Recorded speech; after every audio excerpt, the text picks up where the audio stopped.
سارے تعلق رب سے جوڑو، کر دے گا وہ نظر کرم۔ اما بعد فاعوذ باللہ من الشیطان الرجیم، بسم اللہ الرحمن الرحیم۔ لن ینال اللہ لحومها ولا دماؤها ولكن ینالہ التقوی منکم، صدق اللہ العظیم۔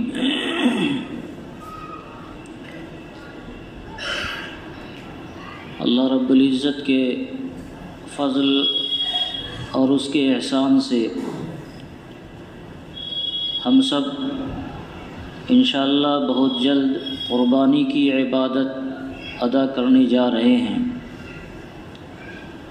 یہ قربانی جیسا کہ ہم سب کو معلوم ہے کہ سیدنا ابراہیم علیہ السلام کی یادگار ہے۔ سیدنا ابراہیم علیہ السلام کو اللہ رب العزت نے یہ حکم دیا تھا کہ آپ اپنے لخت جگر کو قربان کریں، تو انہوں نے بھی اور ان کے لخت جگر نے بھی انتہائی سمع و طاعت کا مظاہرہ فرمایا۔ کوئی پس و پیش نہیں، کوئی قیل و قال نہیں، چوں چرا کی کوئی گنجائش نہیں۔ اللہ رب العزت کا حکم ہے تو ہم قربان ہونے کو بھی تیار ہیں اور قربان کرنے کو بھی تیار ہیں۔ ایسی فرما برداری اور فرما برداری کی ایسی مثال اس روئے زمین میں نہ اس سے پہلے کبھی دیکھی گئی اور نہ شاید اس کے بعد دیکھی گئی کہ اللہ کے حکم پر اللہ کا نام لے کر اللہ کا ایک بندہ اپنے لخت جگر کو اللہ کے راستے میں قربان کر رہا ہو۔ یہ سمع و اطاعت کی بڑی اونچی مثال ہے، بڑی اعلیٰ مثال ہے، اور انسان جب خلت کے اعلیٰ مقام پر پہنچتا ہے، فرما برداری کا اعلیٰ مقام پاتا ہے، تو انہی جیسے حضرات سے اس طرح کی فرما برداریوں کا صدور ہوتا ہے۔ اور اسی لیے قرآن کریم نے باضابطہ یہ گواہی دی، یہ اعلان کیا کہ حضرت ابراہیم علیہ السلام اپنے امتحان میں کامیاب ہوئے۔ فلما اسلم، یہ لفظ قرآن کریم نے استعمال کیا کہ باپ نے بھی فرما برداری کا مکمل ثبوت پیش کیا اور بیٹے نے بھی فرما برداری کا مکمل ثبوت پیش کیا ہے۔ یہ واقعہ چونکہ تقریباً ہر مسلمان کو معلوم ہے، ہمیشہ سنا جاتا ہے، سنایا جاتا ہے، اسی لیے سرسری طور پر ہم لوگ اس واقعے کو لیتے ہیں اور اس سے کوئی سبق حاصل نہیں کرتے ہیں، ورنہ اس واقعے کی تہ میں جا کر دیکھیں، جتنی آسانی سے ہم یہ سن لیتے ہیں کہ حضرت ابراہیم علیہ السلام نے اپنے بیٹے حضرت اسماعیل کو اللہ کے راہ میں قربان کیا اور وہ بھی قربان ہونے کو تیار ہو گئے۔ جتنی آسانی سے اس واقعے کو ہم لوگ سنتے سناتے ہیں، کیا یہ واقعہ اتنی ہی آسانی سے سنا جانے والا ہے؟ کبھی تصور کر کے دیکھیے کہ آپ کا جو سب سے زیادہ لخت جگر، جو سب سے عزیز ہو اور بڑی امیدوں کے بعد آپ کے پاس وہ آیا ہو، اور بڑی امید چھوڑ دیجئے، بغیر کسی امید کے آپ کے پاس آ گیا ہو، وہ آپ کا بیٹا ہے، آنکھوں کا تارا ہے، آپ اس سے بے پناہ محبت کرتے ہیں، اور اس کی قربانی کا اللہ رب العزت آپ سے سوال کر دیں، حکم دے دیں کہ اپنے اس بیٹے کو، اپنے اس جانثار کو اللہ کے راستے میں اپنے ہاتھ سے قربان کرنا ہے، تو ایک آدمی اپنی جان دینا ایک بار نہیں 1000 بار گوارا کرے گا، لیکن جب اس سے یہ کہا جائے کہ اپنے ہاتھ سے اپنے بیٹے کو چھری سے ذبح کرنا ہے، بندوق سے بھی نہیں ذبح کرنا ہے، تو یقیناً ایسا آدمی جس کے سینے میں باپ کا دل ہو اور جس کے سینے میں اپنے بیٹے سے بے پناہ محبت ہو، اس کو اپنے انتہائی لخت جگر اور اپنے بڑی امیدوں کے بعد آنے والے اس بیٹے کے گردن پر چھری کو پھیرنا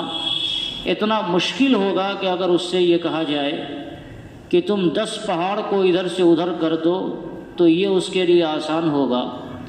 مگر اپنے بیٹے کی گردن پر چھری پھیرنا اس کے لیے انتہائی مشکل ہوگا۔ یہ مشکل کام سیدنا ابراہیم علیہ السلام نے کر دکھایا ہے، اور یہ قربانی کا عمل کر کے در حقیقت اللہ رب العزت نے بھی انسانیت کو یہ پیغام دیا، اور سیدنا ابراہیم علیہ السلام نے بھی اپنے اس عمل سے یہ پیغام دنیا والوں کو دیا کہ ہم کچھ بھی نہیں ہیں، ہمارا سارا کچھ اللہ رب العزت کا دیا ہوا ہے۔ یہ جان، یہ مال، یہ آل و اولاد، یہ اقربا، یہ رشتہ داریاں، یہ کھیتی باڑیاں، یہ دنیا اور دنیا کی چیزیں، جو کچھ بھی ہے ہمارے پاس، یہ اللہ رب العزت کا دیا ہوا ہے۔ اور جب اللہ تعالیٰ کا یہ دیا ہوا ہے تو اللہ تعالیٰ ہم سے جب مانگ لیں ہم اسے دے دیں گے۔ اس نے دیا، اس کا کرم تھا، اب وہ مانگا، اور وہ مانگا اپنی ضرورت کے لیے نہیں، خود ہمارے فائدے کے لیے مانگا ہے۔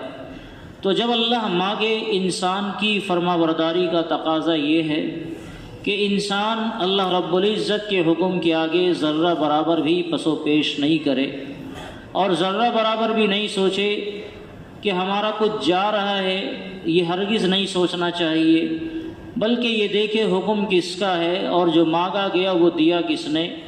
اگر یہ دو باتیں سامنے ہوں گی تو بڑے سے بڑے حکم کو، اللہ رب العزت کے احکام کی فرما برداری کرنا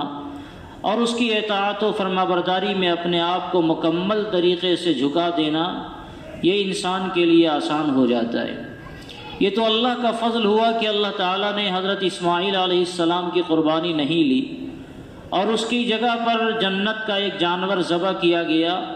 اور ہم لوگوں کے لیے آسانیاں پیدا کر دی گئیں کہ ہم لوگ بھی اپنے جانور کو ذبح کریں، اور یہ جانوروں کا ذبح کرنا اپنے آپ کو قربان کرنے جیسا اللہ کی نگاہ میں ہو گیا۔ قرآن کریم نے جو ثواب ہم اس کے لیے متعین کیا وہ ثواب ہمیں ملے گا۔ 50 نماز کا ثواب ملتا ہے، اور نماز پڑھتے ہیں ہم 5 وقت کا، اصل نماز تو 50 ہی تھی، لیکن حضرت موسیٰ علیہ السلام نے آقا صلی اللہ علیہ وسلم سے یہ فرمایا کہ میری امت کو میں نے دیکھا ہے، آپ کی امت 50 نماز برداشت نہیں کر سکتی، آپ اللہ کے دربار میں جائیں اور تخفیف کرواویں۔ تو 50 نماز 5 نماز رہ گئی، مگر اللہ رب العزت نے یہ فرمایا ما یبدل القول لدی، میرے یہاں بات نہیں بدلی جاتی، اس لیے بندہ 5 وقت کی نماز پڑھے گا، ثواب اسے 50 وقت کی نماز کا ملے گا۔ اگر یہ قانون اللہ رب العزت کا ہے اور یقیناً ہے، تو اللہ تعالیٰ نے اصل قربانی کا حکم دیا تھا اپنی جان کا، قربانی کا حکم دیا تھا اپنی اولادوں کا، کہ اپنی اولاد کو اللہ کے راہ میں قربان کرنا ہے۔ لیکن ظاہر ہے یہ کام کتنا مشکل تھا، کتنا مشکل تھا۔ اگر یہ حکم ہوتا تو میں سمجھتا ہوں کہ شاید دنیا میں آج ایک آدھ فرد کوئی ایسا ہوتا جو اللہ کے راہ میں اپنے اولاد کی قربانی پیش کر دے یا اپنی جان کی قربانی پیش کر دے۔ اللہ تعالیٰ نے ہماری کمزوری پر نگاہ رکھ کر اس مسئلے کو آسان فرمایا، اور یہ فرمایا کہ اپنی جان اگر تم نہیں دے سکتے، اپنی اولاد کی قربانی نہیں دے سکتے، تو کم سے کم اپنے مال سے خریدے ہوئے جانور کی ہی قربانی دے دو۔ گویا جانور کی قربانی انسان دیتا ہے، لیکن اس کو ثواب اسی طرح ملے گا جو ثواب انسان اپنی جان کے قربان کرنے والے کو ملتا۔ ایک شخص اللہ کے راہ میں اپنی جان لٹاتا ہے، اس کو جو ثواب ملے گا، قربانی کرنے کا ثواب بھی انشاءاللہ اللہ رب العزت کے یہاں ویسا ہی ملے گا، جیسے گویا خود اپنی جان کا نذرانہ، اپنی اولاد کا نذرانہ اللہ رب العزت کے دربار میں ہم پیش کر رہے ہیں، کیونکہ اللہ کے یہاں بات نہیں بدلی جاتی۔ ما یبدل القول لدی، یہ قرآن کریم کا فرمان ہے، اللہ رب العزت کا یہ اصول ہے کہ ہمارے یہاں بات نہیں بدلی جاتی۔ یہ قربانی کا عمل کوئی ایسا نہیں ہے کہ چند 100 سال اس کی تاریخ ہے، جب سے انسانیت کی تاریخ بنی اور بسی تب سے قربانی کا یہ عمل اللہ رب العزت کے لیے کیا جاتا ہے۔ حضرت ابراہیم علیہ السلام کے 2 بیٹے حابیل اور قابیل کا واقعہ قرآن کریم نے بیان کیا ہے۔ حابیل نے بھی سب سے پہلے قربانی دی تھی، اور ایک جانور کی قربانی اللہ کے راہ میں دی تھی، اور اس کی یہ قربانی اللہ کے یہاں قبول ہوئی۔ اس زمانے میں قربانی کی قبولیت کی علامت یہ تھی کہ اب جیسے کسی کو جانور قربان کرنا ہے، اس نے جانور کو ذبح کر دیا یا بلا ذبح کیے ہوئے کسی پہاڑی کے اوپر ڈال دیا، اب ایک آگ آتی اور وہ آگ اسے جلا کر ختم کر دیتی۔ آگ جلا کر ختم کر دیا، اس کا مطلب یہ ہے کہ یہ قربانی اللہ رب العزت کے یہاں قبول ہو گئی۔ دو بھائیوں نے منت مانی اور دونوں نے اللہ کے راہ میں قربانی پیش کیا۔ حابیل نے جانور کی قربانی دی، قابیل نے غلے کی قربانی دی، اور اس زمانے کے رواج یا اس زمانے کی عبادت کے طریقے کے مطابق دونوں نے اپنی قربانی پہاڑ کے اوپر جا کر ڈال دی۔ ایک کی قربانی میں خلوص تھا، اللہ رب العزت نے اس کی قربانی کو قبول کیا، اور دوسری کی قربانی خلوص سے خالی تھا، اس کی قربانی میں دکھاوا تھا، ریا تھا، کوئی اور دنیاوی غرض تھی۔ تو اللہ کے یہاں کھوٹا سکہ نہیں چلا کرتا ہے، وہاں خالص مال چلتا ہے۔ آپ چاہے لاکھوں کے جانور کی قربانی دیں، آج کل جو رواج چل پڑا ہے الحمدللہ اپنے یہاں نہیں ہے، لیکن بڑے شہروں میں یہ رواج چل پڑا ہے کہ جانوروں کی منڈی میں جانوروں میں کوئی خاص داغ لگا دیا جائے، کسی جانور میں اللہ لکھ دیا جائے، کسی میں محمد لکھ دیا جائے، کسی میں کلمہ لکھ دیا جائے۔ اب اس جانور کی بولی لگتی ہے، جو جانور بہت مشکل سے 30-40 ہزار کا ہوگا، وہ 3-4 لاکھ 10 لاکھ تک میں بکتا ہے، اور اس کو لوگ خریدتے ہیں، اور خریدنے والا مسلمان ہوتا ہے۔ یہ خریدی اور یہ بکری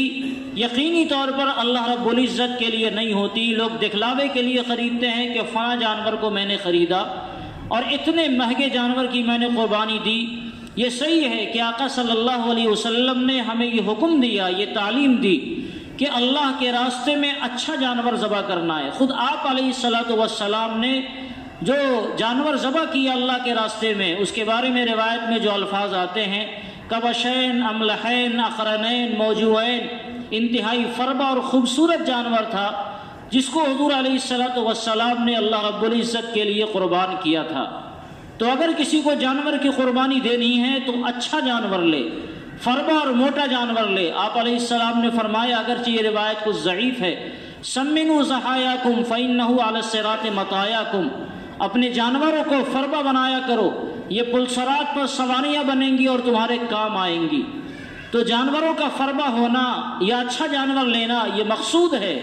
لیکن فربا کا مطلب یہ نہیں کہ آدمی ایسا جانور لے کہ وہ سونے کے بھاؤ میں بکنے لگے اور ہیرے جواہرات کے بھاؤ میں وہ تلنے لگے، پھر وہاں انسان کا اخلاص مفقود ہو جاتا ہے۔ اور بظاہر اخلاص کا مسئلہ تو دل کا ہے، لیکن یہ چیز باہر بھی نظر آنے لگتی ہیں، اور دنیا والے بھی یہ سمجھتے ہیں کہ اس بندے نے جو 2 لاکھ کا جانور لیا، یہ جانور لینا یہ اللہ کے لیے نہیں ہے، دنیا والوں کو دکھلانے کے لیے کہ ہم نے سب سے مہنگا جانور ہم نے دیا۔ معاشرے میں یہ تذکرہ ہوتا ہے، فلاں صاحب کا جانور سب سے بڑا ہے، سب سے ہیوی جانور اس کا ہے۔ تو یہ سب تذکرہ ہونا یا اس سب کا تذکرہ چلا دینا، اگر اتفاق سے نارملی طور پر آدمی نے کوئی جانور اچھا سمجھ کر لیا اور بہت مہنگے ریٹ میں نہیں لیا، اور یوں اس کا تذکرہ چل پڑا جس میں اس کے نیت کا کوئی دخل نہیں ہے یا اس کے اپنے عمل کا کوئی دخل نہیں ہے، تب تو اس میں کوئی حرج نہیں ہے۔ جو اچھا ہے اس کو لوگ خراب کیوں کہیں گے؟ یہ تذکرہ تو ہوگا ہی کہ فلاں صاحب کا جانور اچھا ہے، لیکن اس اچھا ہونے میں یا اس کے اچھا مشہور کرنے میں آپ کا کہیں نہ کہیں دخل ہے۔ آپ نے جانور کا دام بہت بڑھا چڑھا کر لیا، اس کی وجہ سے اس کا چرچہ ہونے لگا، یا آپ کے ذہن میں پہلے سے بات تھی ایسا جانور لو کہ سب کی نگاہیں ہمارے جانور کی طرف ہونے لگے اور باقی سب کا جانور پھیکا پڑ جائے، تو اس کا مطلب یہ ہے کہ یہ قربانی اللہ رب العزت کے لیے شاید نہیں دی جا رہی، دنیا کو دکھلانے کے لیے دی جا رہی ہے۔ قابیل نے ایسا کیا، اس کے ذہن میں اس کی نیت میں فساد تھا، تو حابیل کی قربانی اللہ رب العزت کے یہاں قبول ہو گئی، اور قابیل کی جو قربانی تھی وہ اللہ کے یہاں قبول نہیں ہوئی۔ پھر بڑا جھگڑا چلا اس کا، جس کا تذکرہ قرآن کریم نے 6 پارے میں کیا ہے، جس کو پڑھنے کی ضرورت ہے۔ مقصود بتانا یہ ہے کہ قربانی کا عمل کوئی نیا نہیں ہے، اور اس سے یہ بھی سمجھ میں آیا کہ قربانی جیسے عمل کو انسان اگر اللہ کی رضا کے لیے دے گا تو ہر حال میں فائدہ تو اسی کا ہے۔ اس گوشت کو بانٹ دینے کا، اپنے آپ پر حرام کر دینے کا شریعت نے کوئی حکم نہیں دیا۔ آپ خود بھی کھائیں، اپنے دوست احباب کو بھی کھلائیں، اور آپ کے اڑوس پڑوس میں جو غریب لوگ رہتے ہیں انہیں بھی کھلائیں۔ جانور کے گوشت کو 3 حصے میں کر دیا جائے، آپ بھی کھائیں، آپ کے دوست احباب بھی کھائیں، یہ خوشی کا موقع ہے، خوشی کے موقع میں تحائف کا تبادلہ ہونا چاہیے۔ کسی بھائی سے کوئی ناراضگی ہے تب بھی کم سے کم اس ناراضگی کے ماحول میں اس تحفے کو اس کے گھر بھیجا جائے تاکہ اس سے ناراضگی دور ہو جائے گی، اور جس کے گھر بھیجا جا رہا اس کی ذمہ داری ہے کہ قبول کر لے۔ ٹھیک ہے بہت ساری دشمنیاں ہیں لیکن یہ تحفہ عید کا تحفہ، اسے قبول کرنا چاہیے، ناراضگیاں کم ہوں گی۔ تو اس کا حکم ہمیں ہے کہ خود بھی کھاؤ، یہ نہیں ہے کہ اللہ کے راستے میں جب دے دیا تو اب اس میں نہیں کھا سکتے۔ تو یہ گوشت تو ہمارا ہے ہی، چاہے ہم اللہ کی رضا کے لیے ذبح کریں تو بھی گوشت ہمارے پاس ہے، اور اللہ کی رضا کے لیے نہ ذبح کریں، دکھاوے کے لیے کریں یا گوشت کے ارادے سے کریں تو بھی گوشت ہمارے پاس ہے۔ نقصان کیا ہوگا؟ اگر ہماری نیتوں میں فطور ہوگا تو اللہ کے یہاں یہ عمل قبول نہیں ہوگا۔ قرآن کریم نے کہا، جس کی تلاوت کا شرف میں نے حاصل کیا، کہ لوگوں یاد رکھو قربانی کا گوشت، اس کا خون، اس کی چربی، اس کا چمڑا وغیرہ یہ اللہ کے یہاں نہیں پہنچتا ہے۔ اللہ رب العزت کے یہاں قربانی کا تقوی اور اس کا اخلاص پہنچتا ہے۔ کسی بھی عمل میں، ہر عمل میں اللہ رب العزت کے یہاں یہ دیکھا جاتا ہے کہ اس عمل کو بندے نے اللہ کی رضا کے لیے کیا یا نہیں کیا۔ اور میں نے بتا رکھا ہے کہ اللہ کی رضا کے لیے کرنے کا مطلب خالص اللہ کی رضا کے لیے ہو۔ اگر آپ 99% اللہ کی رضا کے لیے کرتے ہیں اور 1% نہیں، 1% کا 1% اگر آپ کسی دنیا کے مقاصد کے لیے کرتے ہیں، نیتوں میں ذرہ برابر بھی فطور آ جائے تو اللہ رب العزت کو ذرہ برابر بھی شرک پسندیدہ نہیں ہے۔ اللہ فرماتے ہیں کہ میں شرک سے بے نیاز ہوں۔ اگر تم میرے معاملے میں کسی کو شریک کرو، نیتوں میں تمہارا فطور آ جائے تو ٹھیک ہے، یہ سارا مال اسی کو دے دو، اس کی مجھے ضرورت نہیں ہے۔ اگر کوئی خالص میرے لیے تم پیش کرنا چاہتے ہو تب تو وہ قبول ہوگا، اور اگر خالص پیش کرنا نہیں چاہتے، اس میں کہیں نہ کہیں ریا آ گیا، دکھلاوا آ گیا، خلوص کی کمی رہ گئی، دنیا والوں کو دکھلانے کے لیے قربانی کر لیا کہ ہمارے پاس پیسہ تھا، اگر نہیں کریں گے تو ہمارا پڑوسی کیا کہے گا، اتنا مالدار ہو کر بھی قربانی نہیں کرتا ہے۔ گوشت کھانے کے ارادے سے ہم نے قربانی کی، کہیں سے بھی فطور آیا تو یہ قربانی شاید فریضہ ادا ہو جائے، لیکن قرآن کریم نے کہا لن ینال اللہ لحومها ولا دماؤها ولکن ینالہ التقوی منکم، اللہ کے یہاں تقوی اور اخلاص پہنچتا ہے، اور یہ تقوی اور اخلاص پاک اور خالص ہونا چاہیے تو اللہ کے دربار میں پہنچے گا، نہیں تو نہیں پہنچے گا۔ تو قربانی کا عمل انتہائی خلوص کے ساتھ خالص اللہ رب العزت کی رضا کے لیے کیا جانے والا عمل ہے، اور یہ عمل ایسا ہے جس میں انسان بہتر سے بہتر قربانی کرے، اور بہتر سے بہتر قربانی کرنے کے بعد اللہ کی رضا کے لیے اگر نہیں کرے گا تو یہ قربانیاں رائگاں ہو جاتی ہیں۔ آقا علیہ الصلوۃ والسلام نے اس کی فضیلت اور اس کی حقیقت کی طرف روشنی ڈالتے ہوئے دو روایتیں آپ نے ارشاد فرمائی۔ ایک مرتبہ آپ نے فرمایا ما عمل ابن آدم من عمل یوم النحر احب الی اللہ من احراق الدم، جب یوم الاضحیٰ آ جائے تو یوم الاضحیٰ کے دن انسان کا کوئی بھی عمل اللہ رب العزت کے یہاں اتنا مقبول اور پسندیدہ نہیں ہے جتنا مقبول اور پسندیدہ عمل اللہ کے راہ میں جانوروں کو قربان کرنا ہے۔ یہ عمل اللہ کے یہاں اتنا مقبول ہے، اتنا پسندیدہ ہے، ایسا محبوب ہے کہ اس کے مقابلے میں اگر کوئی آدمی یہ سمجھے کہ آج ہم قربانی نہ کریں اور اس پیسے کا حج جا کر لیں، قربانی نہ کریں، یہ پیسہ کسی غریب کو دے دے وہ کام آ جائے، قربانی نہ کریں، پورے دن اور پوری رات مستقل نماز پڑھتے رہیں، ذکر و تلاوت کرتے رہیں، عبادت کرتے رہیں، تو یہ سارے عبادات اور یہ سارے مجاہدات آپ کی اپنی جگہ اس کا ثواب ملے گا، یقیناً ملے گا، لیکن اگر آپ نے قربانی نہ کیا تو یہ فریضہ آپ کے ذمے رہ جائے گا، اور اگر آپ نے قربانی کیا تو قربانی کا عمل یہ اللہ رب العزت کے یہاں سب سے زیادہ محبوب ہوگا۔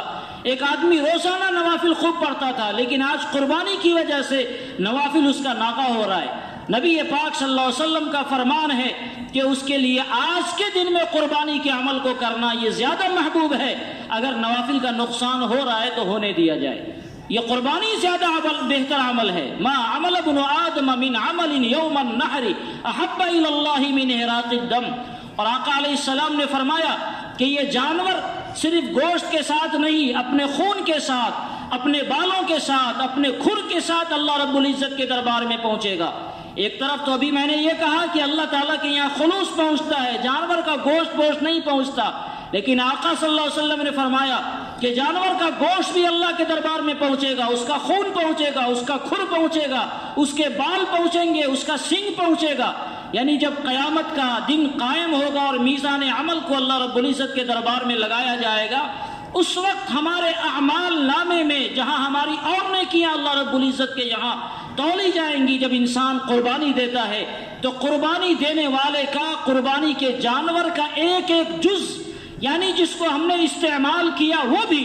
اور جس کو ہم نے پھینک دیا وہ بھی، جو لید ہم نے پھینک دیا، جو کھر ہم نے پھینک دیا، جو اس کے بال ہم نے کاٹ کر پھینک دیے، جو اعضاء ہمارے استعمال کے لائق تھے وہ بھی، اور جو اعضاء ہمارے استعمال کے لائق نہیں تھے، ان سب کو اللہ رب العزت کے دربار میں ریکارڈ میں رکھا جائے گا اور ہمارے اعمال نامے میں رکھ کر ہمارے اعمال کے وزن کو بڑھایا جائے گا۔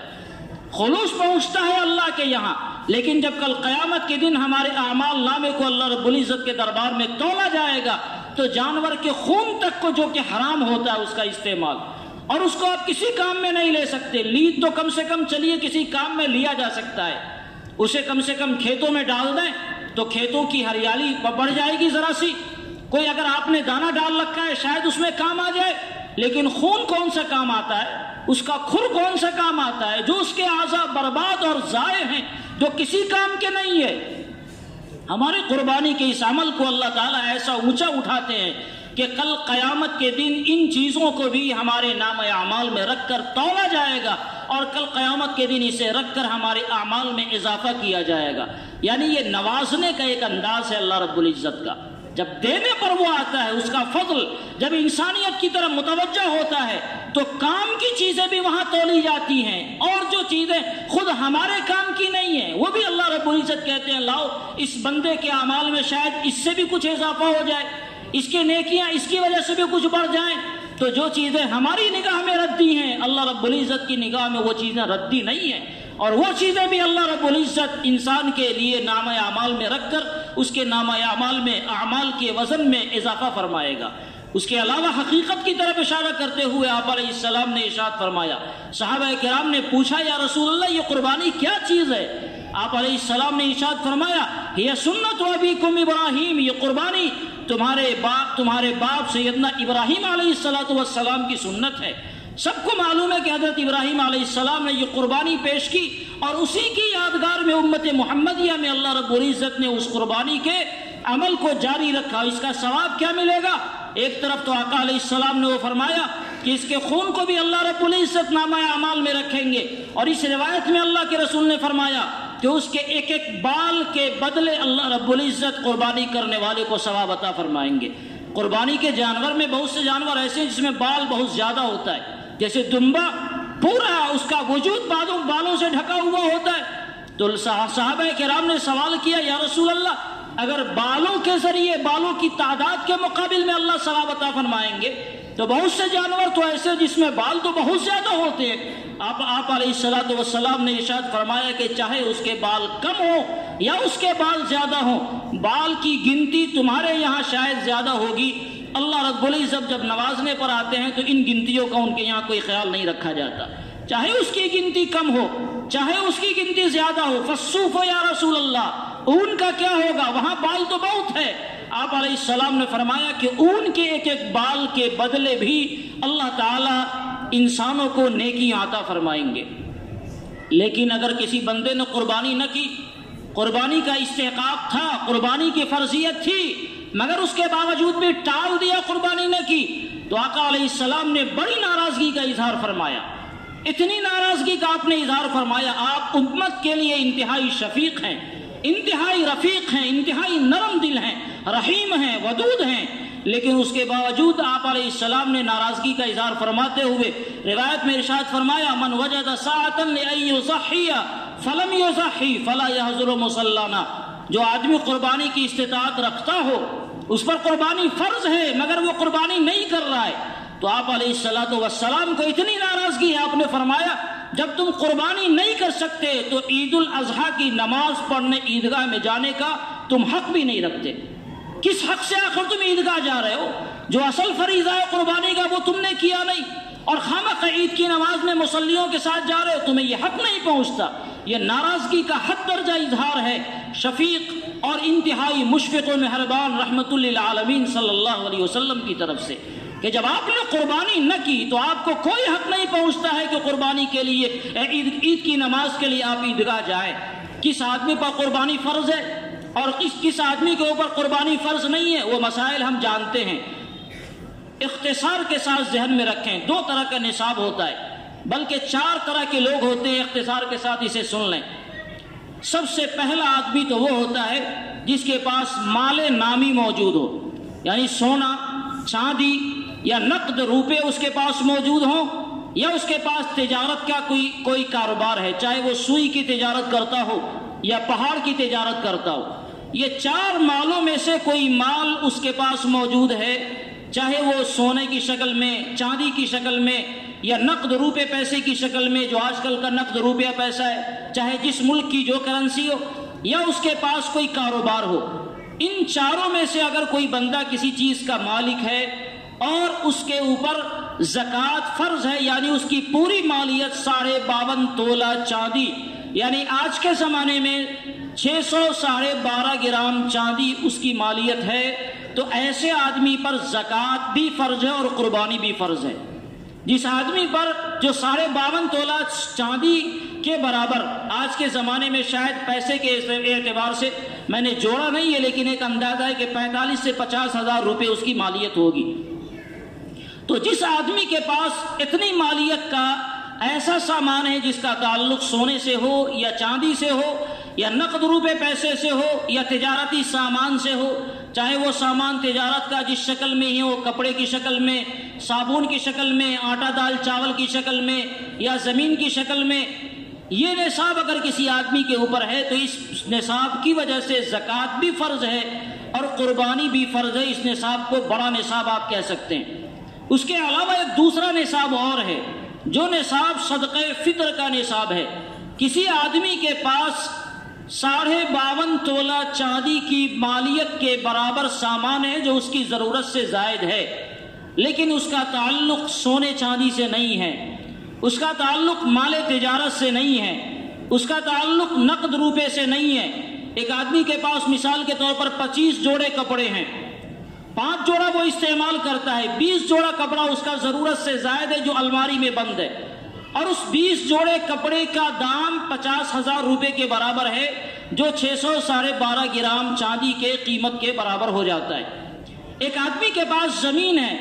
اور وہ زمین اس کی ضرورت سے زائد ہے، یعنی اس کے مکان کے لیے نہیں ہے، وہ اس کے غلہ وغیرہ کے لیے بھی نہیں ہے۔ ایسا نہیں کہ اس زمین کی پیداوار پر اس کی زندگی کا مدار ہے، پیداوار آوے تو یہ آدمی کھائے گا، نہیں آوے تو بھوکا رہ جائے گا، ایسا بھی نہیں ہے۔ اس کے پاس زمین ہے جو 612.5 گرام کی مالیت کے وزن کے برابر ہے، یا اس کے پاس کپڑے ہیں جو 612.5 گرام چاندی کی مالیت کے برابر ہیں، یا اس کے پاس دنیا بھر میں جو بھی سامان ہو وہ سامان ہے۔ اگر ایسا کسی آدمی کے پاس نصاب ہے تو اس بندے پر صدقہ فطر واجب ہوتا ہے اور اس بندے پر قربانی بھی واجب ہوتی ہے۔ قربانی کے واجب ہونے کے لیے مال نامی کا ہونا، جو 4 اہم مال ہوتے ہیں، اس کا ہونا کوئی ضروری نہیں ہے۔ کسی آدمی کے پاس زمین کی شکل میں اگر پراپرٹی موجود ہے، جائیداد موجود ہے، یا اس کے پاس مثال کے طور پر کپڑے کی شکل میں زائد سامان موجود ہے، یا اس کے پاس دنیا بھر کا کوئی بھی سامان، چاہے سوئی ہو، اینٹ ہو، کپڑا ہو، غلہ ہو، یا کوئی بھی چیز ہو، ضرورت سے زائد ہو اور 612.5 گرام چاندی کی مالیت کا اس کے پاس ہے، تو ایسے بندے کے اوپر قربانی فرض ہوتی ہے۔ اور جس کے پاس ہے اس بندے کو ادا کرنا، چاہے وہ کوئی بھی ادا کرے، ہر بندے پر فرض ہے احناف کے یہاں۔ بیوی کے پاس مثال کے طور پر زیور ہے اور شوہر کے پاس بھی ہے، تو ایک گھر میں 2 آدمی کے اوپر ہے، تو دونوں کے لیے الگ الگ قربانی کرنی پڑے گی۔ بچے کے پاس پیسہ ہے، ماں باپ کے پاس بھی پیسہ ہے، تو سب کے پاس الگ الگ ہے، تو سب کو الگ الگ قربانی کرنی پڑے گی۔ عام طور سے کیا ہوتا ہے، بعض گھرانوں میں ہم دیکھتے ہیں، یہ کہا جاتا ہے کہ اس مرتبہ ہم نے باپ کی طرف سے ایک حصہ دے دیا، اگلا سال آئے گا تو کہے گا ماں کی طرف سے اس مرتبہ ایک حصہ دے دیں گے۔ تو یہ باپ کی طرف سے اور ماں کی طرف سے یہ کوئی تحفہ نہیں کہ کسی ایک کی طرف سے دیا جائے۔ جس آدمی پر قربانی ضروری ہے، چاہے وہ باپ کی شکل میں ہو بیٹے کی شکل میں ہو، بیوی کی شکل میں ہو، شوہر کی شکل میں ہو، بھائی کی شکل میں ہو، اپنی مالیتوں کا ہر آدمی کو پورا علم ہے، اس کا جائزہ لینا چاہیے، اور جائزہ لینے کے بعد اگر یہ سمجھ میں آتا ہے کہ اتنی مالیت اس کے پاس ہے، تو اگر گھر میں ایک آدمی کے پاس اتنی مالیت ہے تو ایک آدمی پر قربانی فرض ہے، ایک سے زائد افراد کے پاس اگر یہ مالیت ہے تو ایک سے زائد افراد کے اوپر قربانی فرض ہے۔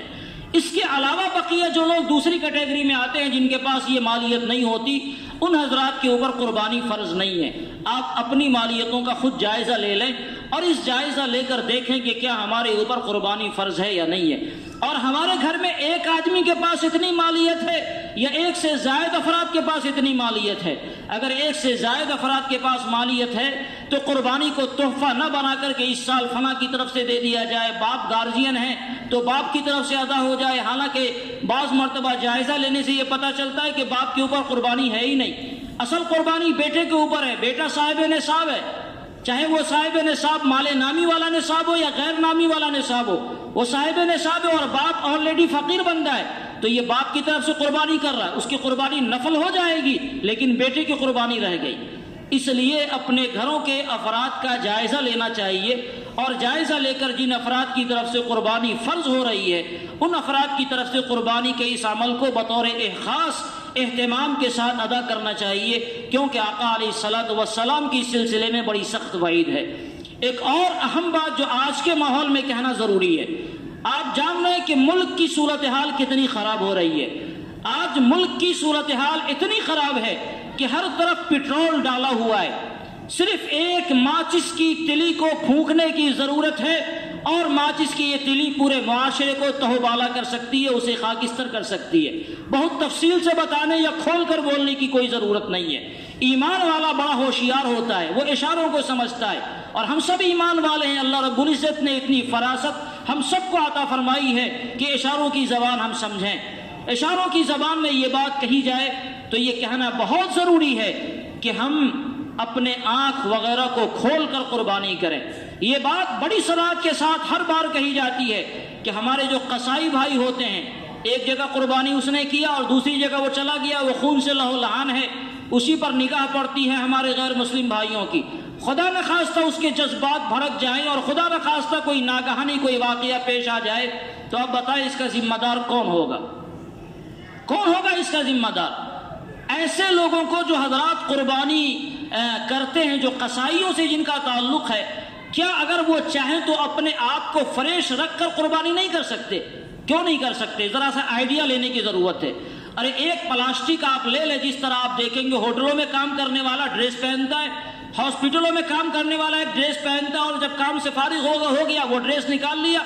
آپ ایک پلاسٹک رکھیں اور جب آپ قربانی کے فریضے کو ادا کر رہے پلاسٹک لپیٹ لیں، اور جب قربانی ہو گئی اسے دھو لیں، آپ بالکل فریش ہے، پھر اگلی جگہ جائیں پھر وہ پلاسٹک لپیٹ لیں۔ لگتا ہے صحابی بہادر یہ جہاد میدان جہاد سے آ رہے ہیں اور نہ جانے کتنوں کو ایک دم ڈھیر کر کے آ رہے ہیں، خون سے لہولان ہوتے ہیں، پورا بدن ان کا کیچڑ آلود ہوتا ہے اور روڈ پر آدم دھڑلے سے چل رہے ہوتے ہیں۔ ٹھیک ہے مسلم معاشرہ ہے، لیکن اس سڑک پر صرف آپ ہی نہیں گزرتے، ایسے لوگ بھی گزرتے جن کے جذبات کو ہمارے عمل سے ٹھیس پہنچتی ہے۔ اور یاد رکھیے ایمان والا انسانیت کے لیے رحمت بنا کر بھیجا گیا، وہ زحمت بنا کر نہیں بھیجا گیا۔ ہم نبی رحمت للعالمین کی امت ہیں، امت رحمت ہے۔ اللہ کے رسول صلی اللہ علیہ وسلم نے ارشاد فرما رکھا ہے المسلم من سلم المسلمون من لسانہ ویدہ، اور آپ نے ارشاد فرمایا المؤمن من امنہ الناس، مومن وہ ہے جس سے انسانیت کو امن ہو، مسلم وہ ہے جس کے کسی بھی عمل سے کسی کو تکلیف نہیں ہو۔ تو آخر ہم اپنے عمل سے دوسروں کو تکلیف کیوں دیتے ہیں؟ اس لیے کہ یہ ہمارا معاشرہ ہے۔ اگر آپ کا معاشرہ ہے، آپ کو تکلیف ہوگی اور خدا نخواستہ آپ دوسرے معاشرے میں چلے جائیں اور دوسرا آپ کو تکلیف دینے لگے، اس وقت آپ کو دقت ہوتی ہے کہ ہم ہندوستان کا ماحول خراب ہو رہا ہے۔ اس میں ہمارا اپنا کردار بعض مقامات پر ہوتا ہے اور ہماری غلطیوں سے بعض مقامات پر بڑے بڑے واقعات پیش آتے ہیں۔ معمولی نازک غلطیاں ہوئی، مثال کے طور پر کوئی مسلمان لڑکا ہے غیر مسلم لڑکی کو لے کے بھاگ گیا، آپ کو محبت کے لیے سوجھا تو کوئی غیر مسلم لڑکی سوجھی اور اس کی وجہ سے بڑے بڑے فتنے ہوتے ہیں۔ ابھی بھی دربھنگہ میں ایک فتنہ ہو چکا ہے، بہت ماضی قریب میں، اور اب تک حالات وہاں کے ٹھیک نہیں ہو رہے۔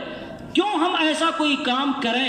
جس کام کی وجہ سے معاشرے کے اندر کوئی فساد آوے؟ اور خاص طور سے دوسرے حضرات کو، برادران وطن کو کوئی تکلیف ہو اور اس کو موقع مل جائے کسی طرح کے فساد کو بھڑکانے کا۔ اس لیے قربانی کے عمل کو کرتے ہوئے مکمل سنجیدگی کے ساتھ اور پوری حفاظت کے ساتھ ہم ایسا کوئی کام ہرگز نہ کریں جس سے یہ پتہ چلے کہ ہم نبی رحمت کی امت میں سے نہیں ہیں۔ ہم اگر گوشت کا تبادلہ ایک دوسری جگہ کرتے ہیں تو کالے پولیتھین کا استعمال کریں، پردے کا استعمال کریں۔ عام طور سے یہ ہوتا ہے کہ آپ کے گھر میں گوشت بنا اور ہڈی اس کی بچ گئی، ہڈی یقیناً کھائی نہیں جا سکتی ہے، تو کھائی نہیں جا سکتی تو وہ روڈ پر پھینکی بھی نہیں جا سکتی۔ کیوں ہم اسے روڈ پر پھینک دیتے ہیں؟ آپ کے پاس کہیں پر ویسی کوئی جگہ نہیں ہے جہاں حفاظت سے اس کو کہیں ڈال دیا جائے جہاں کسی غیر مسلم کی نگاہ نہ پڑے، وہ روڈ پر پھینکے جانے کے لائق ہے۔ آپ دیکھیں گے مسلم معاشرہ ہمارا بھوارا پڑھا لکھا معاشرہ ہے اور مستقل کہا جاتا ہے، اس کے باوجود بھی دیکھیں گے بعض مقامات پر کہ عید کے زمانوں میں بڑی بڑی ہڈیاں سڑکوں پر ایسی ادھر ادھر ٹہل رہی ہوتی ہیں کہ دیکھ کر افسوس ہوتا ہے کہ اس معاشرے کا یہ حال ہے جہاں باضابطہ تنبیہ کی جاتی ہے تو جہاں مسلمانوں کو کوئی سمجھانے والا نہیں ہوگا اس معاشرے کا کیا حال ہوگا۔ اس لیے کسی بھی طرح کے کوئی ایسے کام کو کرنے سے اپنے آپ کو بچایا جائے جس کام سے کسی طرح کا بودریشن پھیلے۔ آپ جو قربانی دیتے ہوں وہ دیں، کوئی مسئلہ نہیں الحمدللہ ہمارے علاقوں میں،